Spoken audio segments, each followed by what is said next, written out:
Welcome to Motivation Central, the elite training center for your mind. What's up, everybody? Welcome to the Pulse Series presents Quarantine Life. I know you're ready for part 2, so let's get right into it. Yo, you know what, John? Let's get into this church side. One thing I never agreed with, and you know, David Banner posed a super deep question. He said he posed a question on Twitter.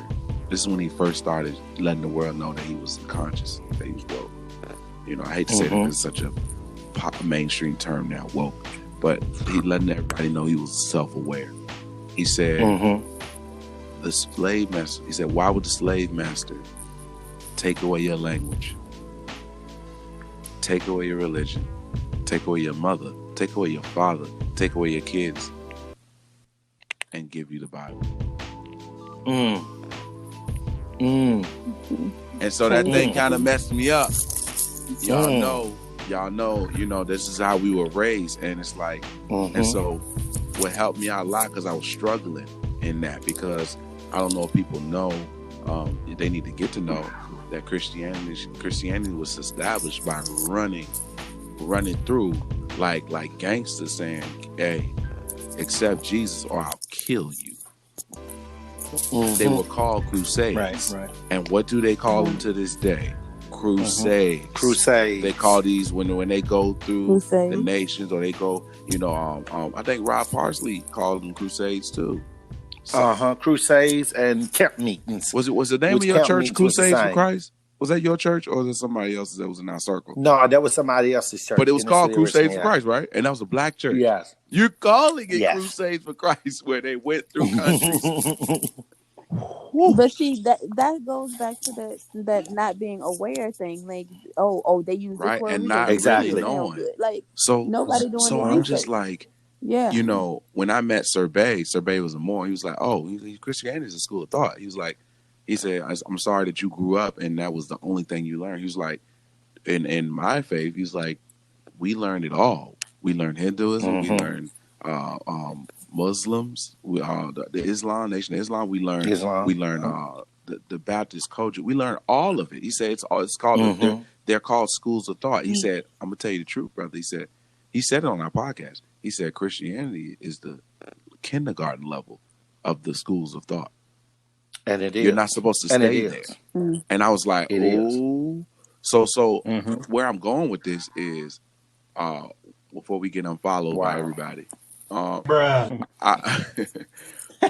one, the numbers going down. I was like, I'm sorry to enlighten all my people in other countries. Cause I know we got some heavy Christian, and let me tell y'all something. I have no beef with Jesus. I have beef with his followers. Message. Ooh. Right.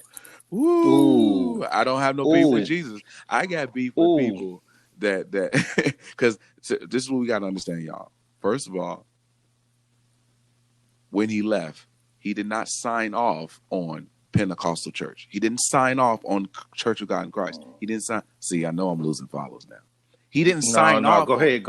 So if LeBron dies, or let's go bigger. Let's say Obama dies tomorrow, and we create some church, some organization.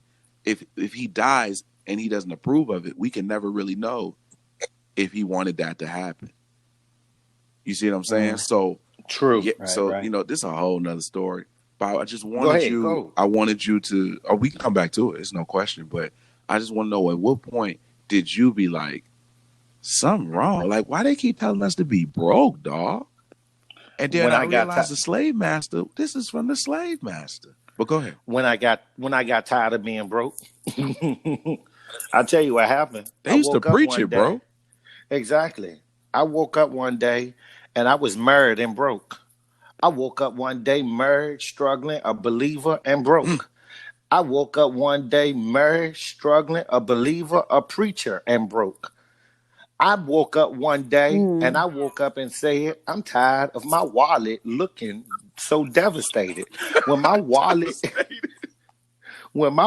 looked back at me, my wallet said, now what you gonna do to put something in me? I love it, bro. And preaching for money was not an option for me because I don't see preaching as a job and I don't see it as a career. Because you Sheesh. have now, Right. and Because I'm sorry, because I got to take off my white collar for a second, Uh-oh. um, Uh-oh. because I'm gonna say it because when preaching becomes when preaching becomes a job, you become a Jesus entrepreneur.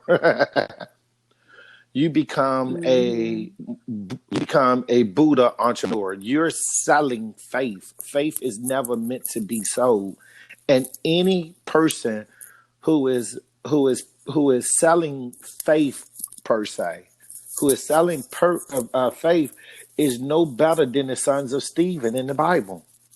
The sons of Stephen was paid Mm. exorcists. They went around Paid and exorcist. yes, You got a demon? I got the I cure. got the Give me cure. $100. And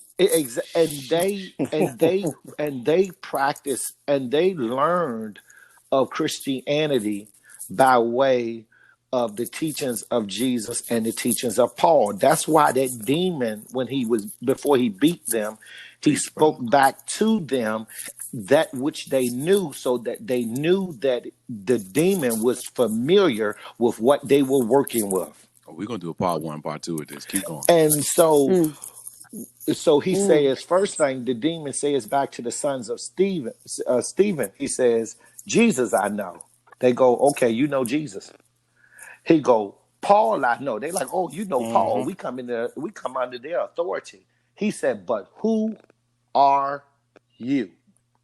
The Sheesh. question is, when Sound like you fighting look words. in the mirror, who are you?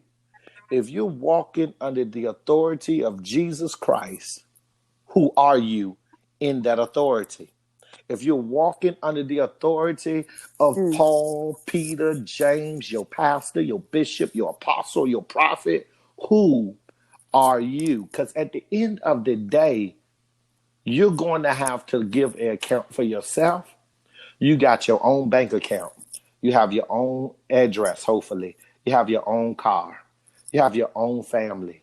You cannot live under the shadows of another man or another woman and at the same in the same breath declare, I know who I am. Mm.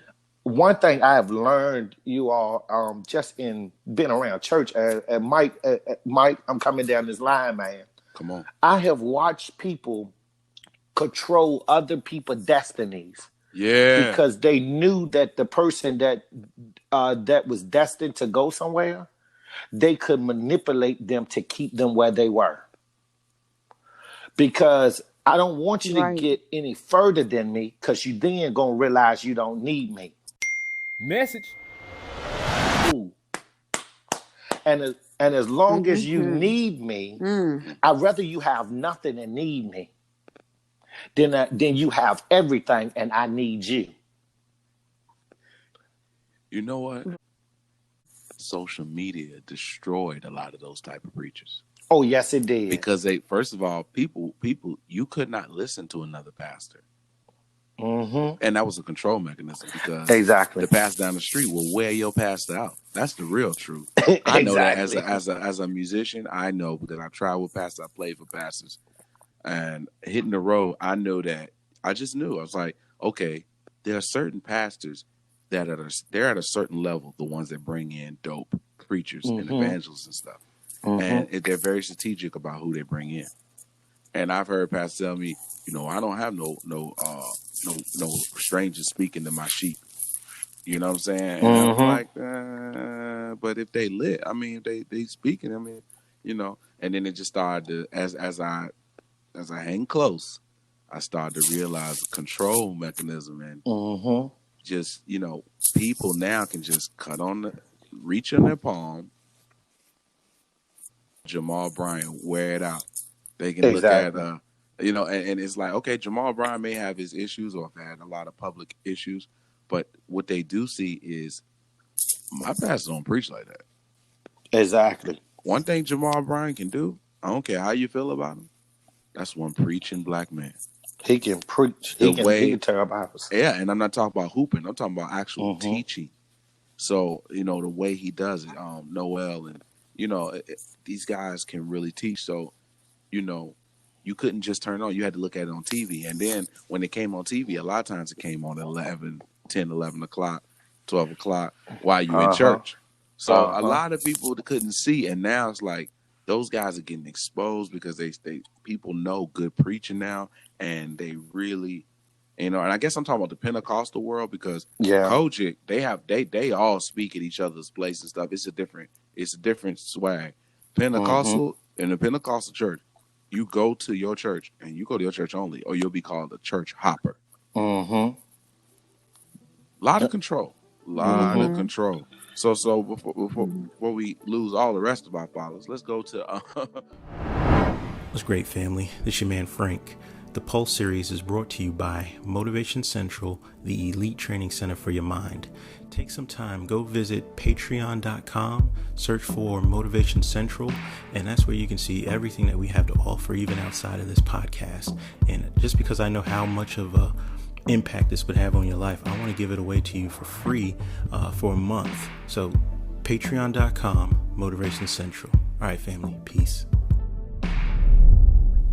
When did you start the entrepreneurship journey? And tell us about the success now. Let's get into the good stuff. Oh, wow, y'all. Oh, man. I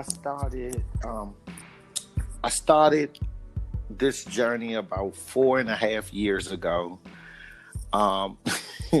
It was funny. At the time, I was a custodian for Chesterfield Public Schools. And one day I was cleaning a classroom. And I heard something, Mike. I heard something your dad said one time, and I ain't got a chance to see Bishop yet to tell him. But I heard something he said to my dad one time. I was young, man, and Bishop said to my dad, he said, "Well, John, if you a driver, drive." That's what he said to my dad. And my dad, to this day, every time he talk about him driving truck, he says to me, he said, "Bishop told me, since I'm a driver, drive." That's right. And I heard him say that, and it stuck with me. I was cleaning a classroom, and I heard your dad's voice said that, and I said, "Man, I'm a driver. I'm no longer a passenger. I'm no longer a car washer. I'm not a bellhop. I'm a driver. I need to get up and get behind the wheel of something and stir it in the right direction." Message. I got to get behind the wheel. I got to take control. I got to take control of my life. I got to take control of my finances. I got to take control of my time. I got to take control of my energy. Why am I giving these people? I began to get mad, y'all. I began to get mad. I mean, I was ticked to the max. I mean, I'm in there, I'm watching the whiteboard to it look brand new again. And I'm just mad. And I come out and I watch a video on my YouTube. My habit was to always listen to music on YouTube on my phone. And an ad came up and it said, "How would you like to learn how to sell books on Amazon?" I said, "What?" So I would try to find the ad again, and I couldn't find it. So I started watching a few tutorials on selling books on Amazon and eBay and all of these things. I heard about this. And I had $20, you all. I had $20, y'all, to my name. I just got a letter saying that they were going to lay me off. My job was being outsourced. And I took this moment. I literally took this moment to have a fresh start. I said, you know what? I'm working 120-hour work weeks. I'm giving the man my life. I'm giving him my life at 120-hour work weeks. There's only like 163 hours in a week. That breaks down to 6.8 hours of my personal time a day. And according to the doctors, I'm supposed to sleep at a minimum 6 to 8 hours. So if I sleep 6 hours, that only give me 8 minutes for myself. Dang. I was working so hard to provide for my wife, my house, and to give my 10th on Sunday that it almost killed me.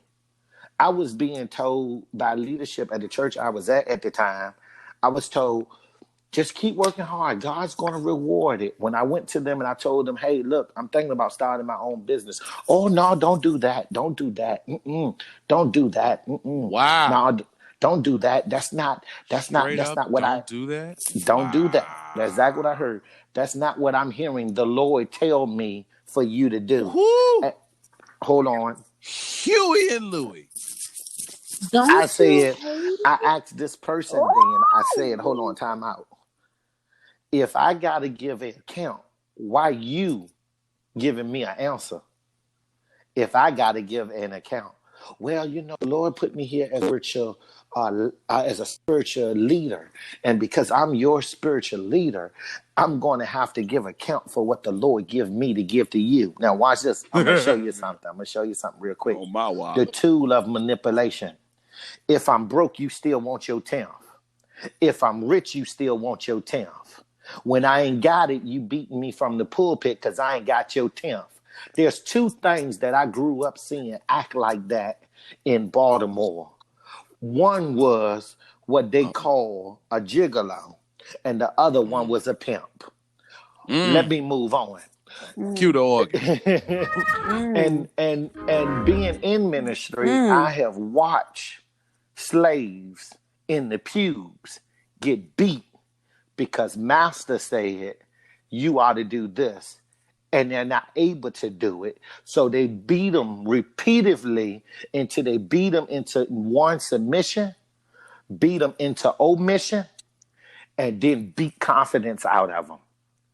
Because you're not anything. And you look at the old church, the old school church, Pentecostal church. Bro, they had a sinner's bench. Exactly. My dad told me they had a sinner's bench. Yes, sir. What? Yes, sir. They had a sinner's bench. Well, if you sin, you sat on this bench, and it was the closest bench to the pulpit. And if you missed a couple Sundays, you had to sit on the bench if you got back. When you got back. Because you probably, it's 90% chance you sinned. That's why you were gone. Because you was away from the church too long. Because to go, and this is the mentality that I was fighting. I was fighting y'all in starting this business. I was fighting. If you was to go against the church, this is a Catholic saying, if you go against the church, you're going against God. Let's get this right. I am the church. Ha! And the word says a house divided against itself cannot stand. So I want to let you know first, I'm not divided against myself. Because I have decided that I'm no longer going to fight myself. And I'm not going to argue with your face about my success. Message. And it's crazy because I was fighting at the time that I was starting this business. My marriage was falling apart. I'm gonna get real personal because I want you all to feel my pain at the time that I was going through this. My marriage was falling apart. I was married at that time for 5 years. We had numerous miscarriages. I mean, my world was being shattered. And at the same time, I had people with their hands out asking for money. I had no money to give. I was active in the church at the time. I mean, my whole world, you all, was just lit up. My church world, my home life, my job life, everything was chaotic. And I had $20. That's all I had. I had $20. And it was like the parable of the lady and her son with the meal and the oil. And it was like, we can make one more cake and die. But I'm not going back to work because I got $20. That's what I said. I said, I'm not going back to work for these folks for another 10 years. And I can make something happen right now. So I'm sitting down and I'm watching a YouTube tutorial, and the guy is like, oh, you can make $1,000 a month selling on Amazon and eBay, this, that, and the third. And I tell my ex-wife at the time, I said, hey, I got $20. I'm gonna start this business. She was like, oh, okay, all right, whatever, all right. How much of that you gonna give for your tithes? I said none of it. I ain't got none. I done given. By this point, I've given close to $100,000 to the church. At my moment where I need, I go and I ask for meat from the storehouse, and they tell me, here's the list, and these nonprofits can help you. No, I'm giving my money to this nonprofit. This nonprofit should be here to help me. I shouldn't have to go beg at the Daily Planet because I ain't give there. I shouldn't have to go to Salvation Army because I didn't give there.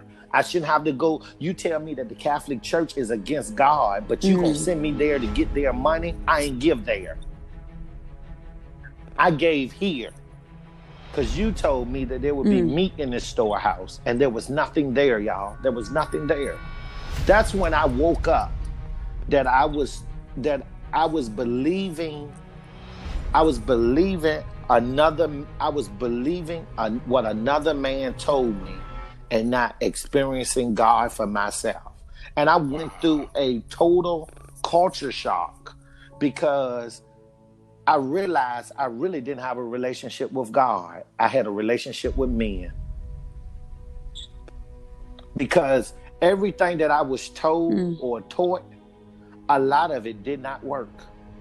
When I finally got to the place where I needed to use it, it didn't work for me. Because I was given religion. I wasn't given relationship. I was living pure religion.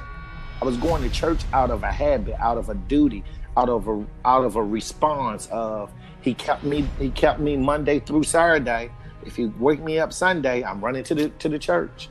And I did it more out of a duty than or that's what's right to do, than doing it out of, you know what, let me go chill with my family. Let me go see how my brothers and sisters in the church is doing. Let me go and commune with my brothers and sisters. Let me go encourage.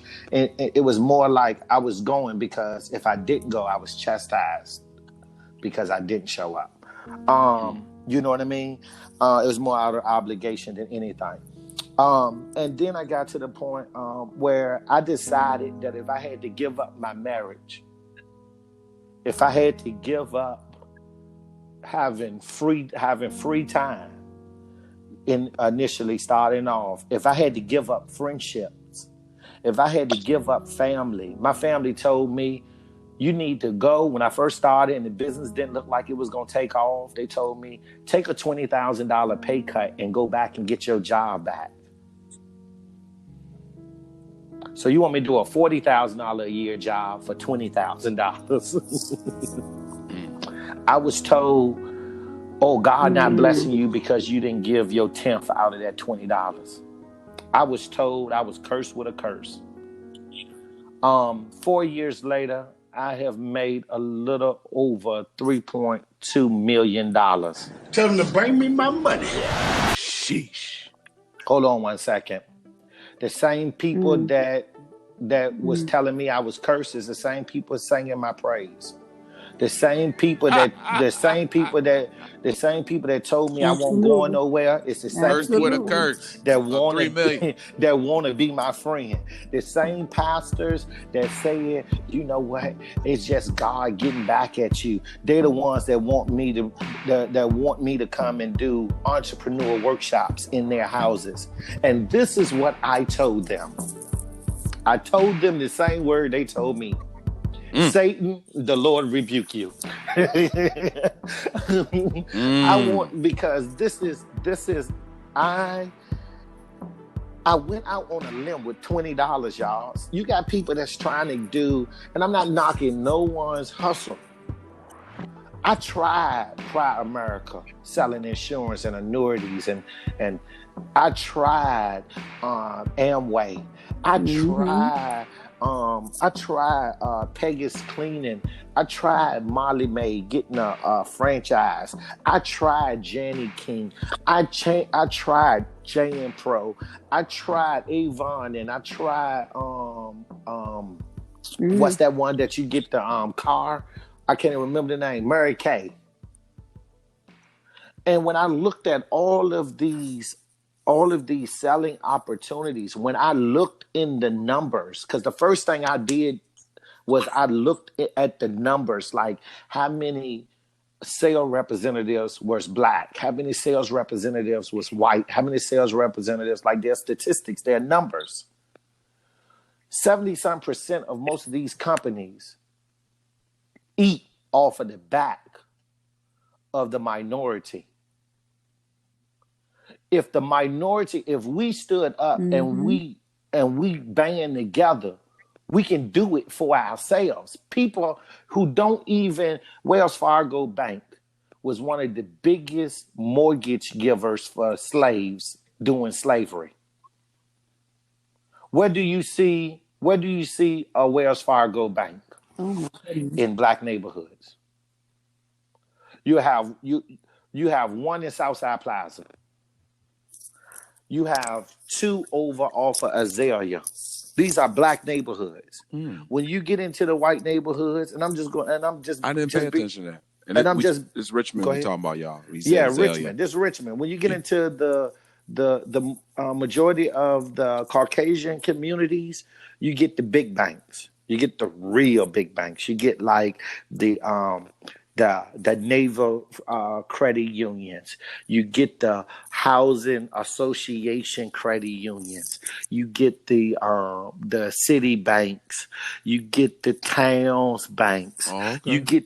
You get the banks that give you, if you go to Citibank, your interest rate on your savings account may be 9.2, but you go to Wells Fargo in the hood, it's 0.4. Bro, you teaching me because I didn't pay attention to this. Oh, yeah. If you look at the banks that are located in the urban community and research them, look them up, you're going to see that they have deep ties in slavery. In Louisiana, you could purchase a slave for $1,000. Most slave owners went to banks to get mortgages to buy livestock.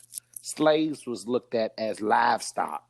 So when they got a loan, if their plantation experienced a drought, they would sell their slaves over to other owners just to be able to pay off the mortgage on the slaves.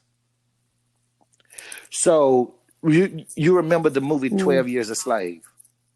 Oh, absolutely. He was never purchased in full.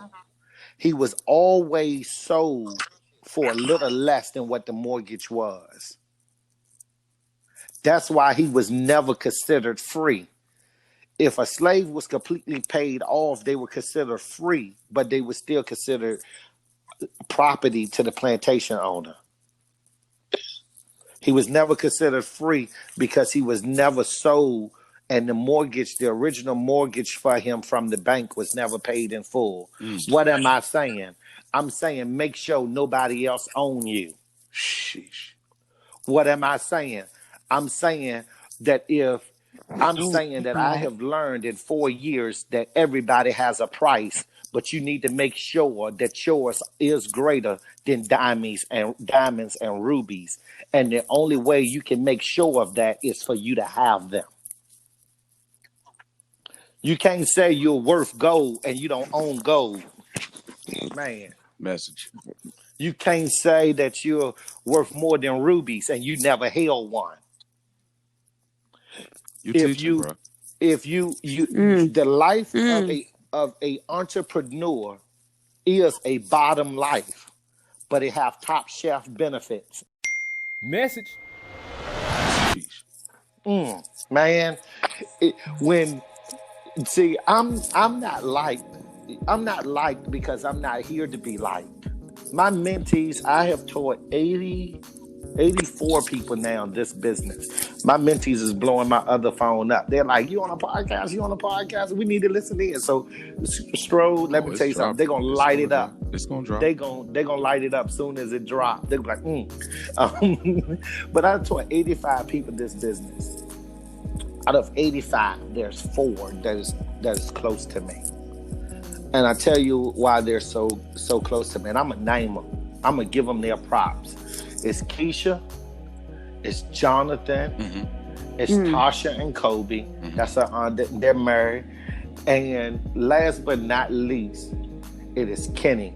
I watched these people. I'm gonna show you something. My business partners today, Kobe and Tasha, they waited a whole year for me to contact them to introduce them to the business. They waited a whole year. I spoke to them. I said, listen, y'all, I am super busy. I am swamped. I need a year. I promise you, when I call you back, I need you ready, and you're going to be successful from day one. But I need you to wait. I need you to wait on me.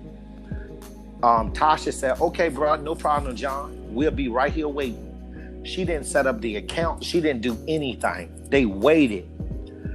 A year to that date, I called them and I said, y'all ready? She was like, let's go. They took off with the wind, man. They made their first $30,000 in under 4 months. That's dope, bro. In under 4 months. I gotta give them their props. Keisha is a newcomer. She just started with me. She's been with me a month.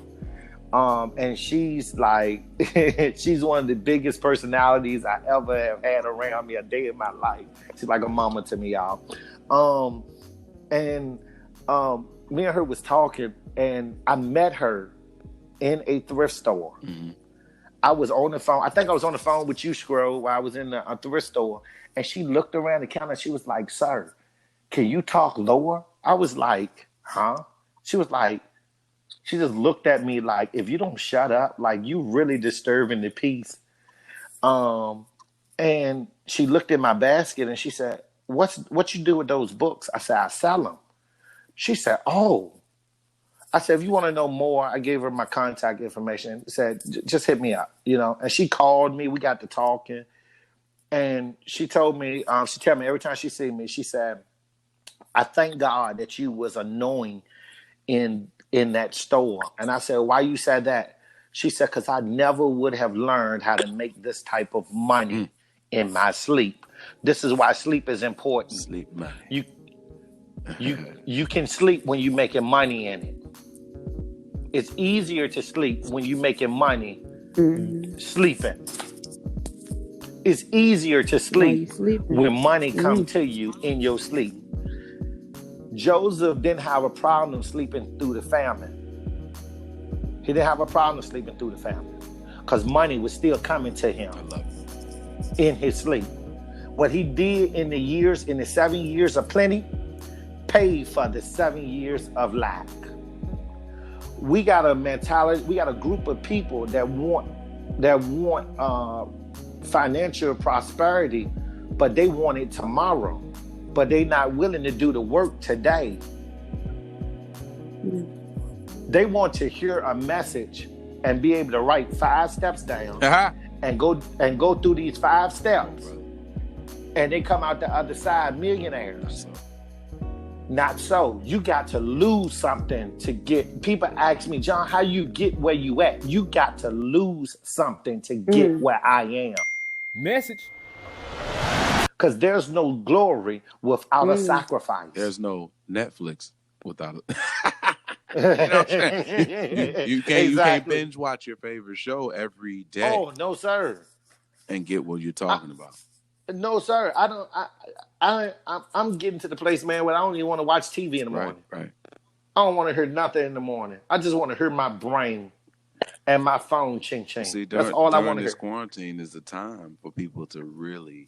It's a blessing in disguise. This is the time to self-evaluate, meditate, to find out. If you don't know what your purpose is, if you don't know by the end of this quarantine, you have wasted a tremendous opportunity. Yes. Because we don't value time anymore. Yeah. I said, because I've been teaching people what I do for the past 4 years. And I found out that unless people pay for it, they don't value it. Message. All out of 80 something mentees, I have 10 that has gone hard in the paint. I have invested thousands upon tens of thousands or hundreds of thousands of dollars in my mentees for free. For free. No strings we know attached. That feeling, don't we, Jay? I don't get 3%. I don't get 5%. I don't get no percent. I want to see you successful. Because one thing I believe in is Black Wall Street, but we got to build it. If we're waiting on the federal government to do it for us, they never did it for us in the past. They're not going to do it for us in the future. If you thought President Obama was the great black hope, you found out when he left office you was wrong, right? If your heavyweight champ was Barack Obama, you're going to have to wait another 100 years to get another one. The next one going to be a pimp from Chicago. And he going to be heavy-handed. Look, he done talked about Obama, Jasmine. Next on Losing Followers with John Scott. But I'm just saying, and I said this all the time, sometimes we have to understand that the world around us, we have to get into the mentality that no one care about you like you care about you. Well, you know, I think it was Tupac that I heard that from. He was like, yo, he's like, nobody cares about your dream more than you. I think that's what Tupac said. Exactly. Yeah. Like, no. Tupac. I say that, but I heard Tupac say the only thing comes to a dreamer is sleep. That's what he was. Yeah. Exactly. What's great, family? This is your man Frank. The Pulse series is brought to you by Motivation Central, the elite training center for your mind. Take some time, go visit patreon.com, search for Motivation Central, and that's where you can see everything that we have to offer, even outside of this podcast. And just because I know how much of a impact this would have on your life, I want to give it away to you for free for a month. So patreon.com, Motivation Central. All right, family, peace. Because you have to have that type of hunger. Because if you don't have, you think about, and I'm talking to I'm talking to the everyday worker. Talking to the everyday worker real quick. The everyday worker. What time you get up to go to work? What time you have to be at work? When you get to work and you work hard and you do your job and everything, and after the day ends, once you get your paycheck and you pay your bills, do you feel like you appreciate it? Do you feel like after you done sacrificed and given all that time and energy, do you feel like you get it, boy, you get it, girl, you got it? Or do you have to wake back up the next day and continue the same cycle? And feel drained. And feel drained, and feel drugged, and feel forgotten, and feel like nobody cared, battling depression, battling sickness, battling chaos and confusion. Let me tell you who's not experiencing that. The CEO of the corporation. Let me tell you who's not. See, absolutely. I love to go to colleges and speak to business departments. I love it.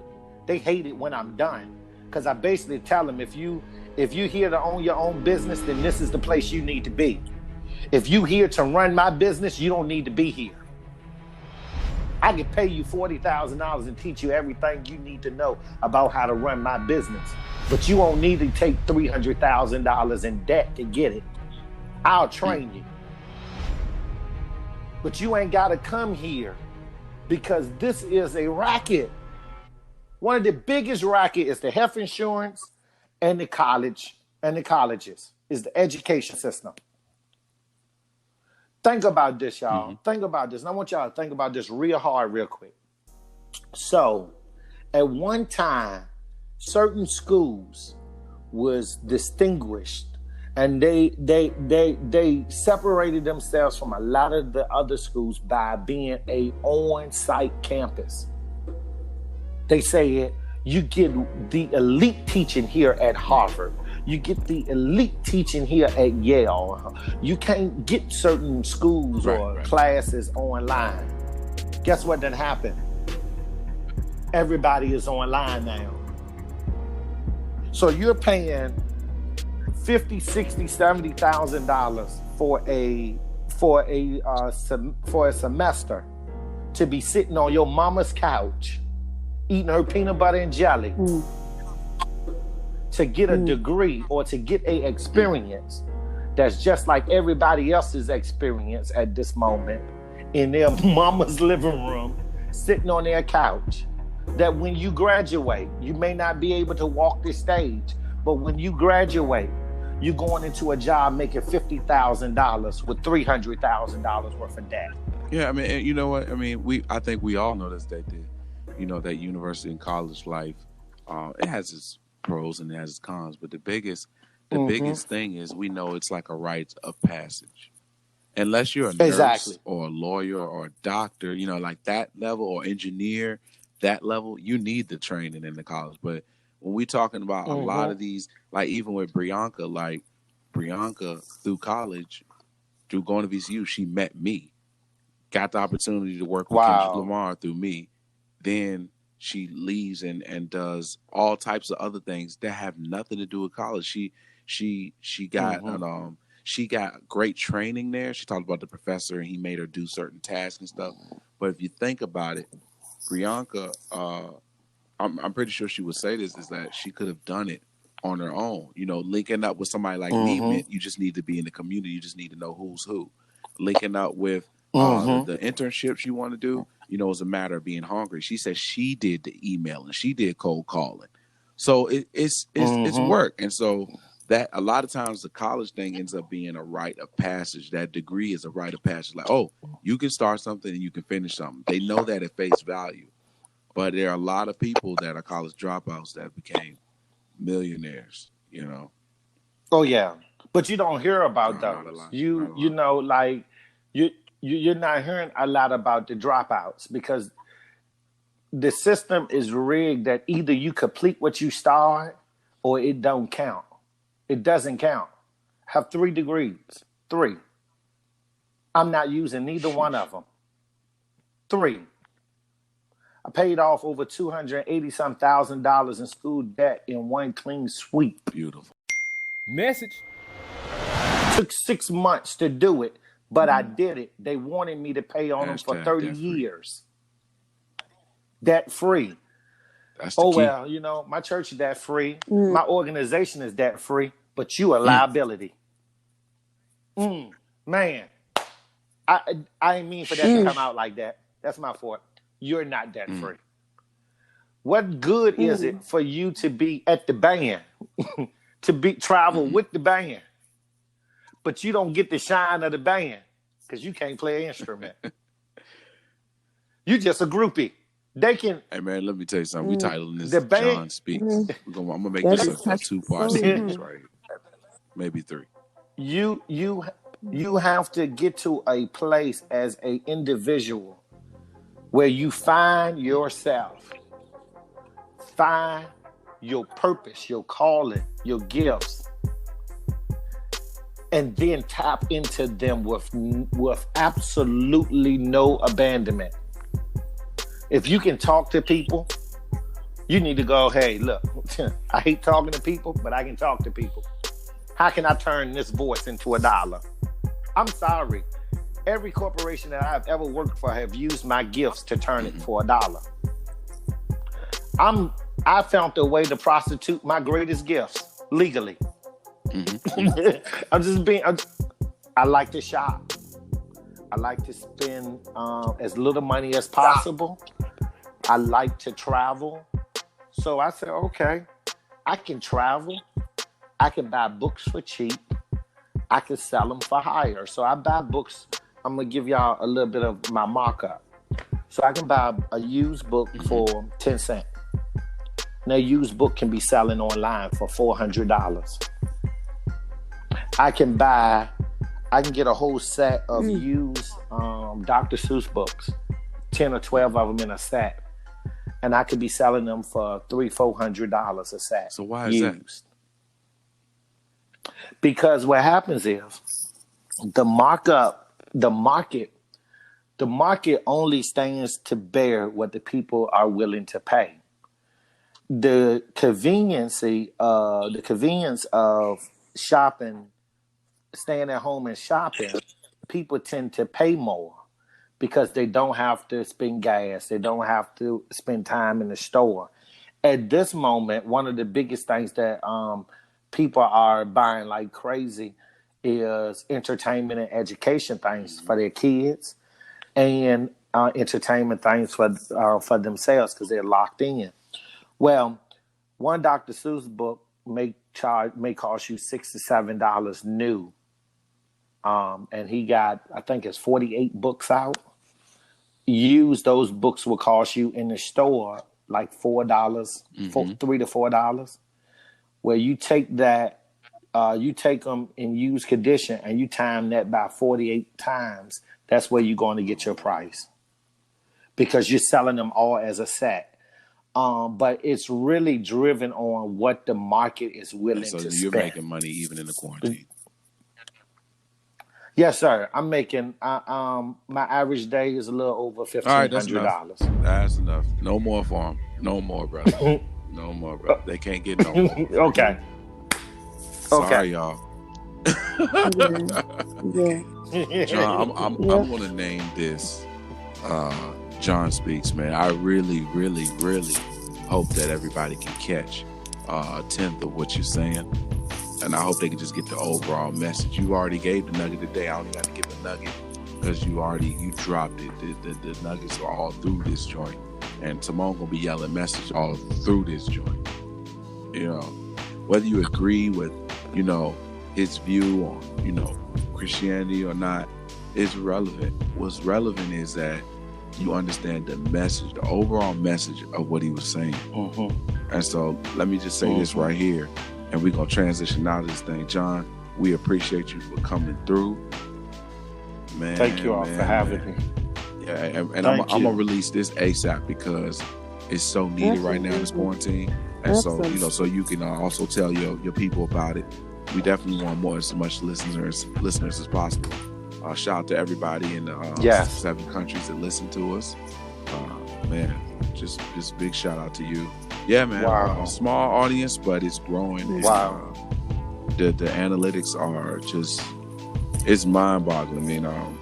But Stro, I must say you pulled that out of me, dude. It was already there. I wanted to be chill. I just wanted to be chilled. I just wanted to lay back, hear the birds. I just triggered outside. You, bro. That's all. It was already there. It was already there. Like, it was already there. You know what I'm saying? But I'll say a shout out to Brazil, everybody listening in Canada, United Kingdom, Puerto Rico, Panama, Viva Panama, awesome. France and Spain. Yes, dude. So we growing. Awesome. Somebody in Spain told another friend, because we're now up to 4% of our listeners listening in Spain. So that's as I transition, in the words of Jamie Twarkowski, conversations will not be canceled. Relationships will not be canceled. Love will not be canceled. Songs will not be canceled. Reading will not be canceled. Self-care will not be canceled.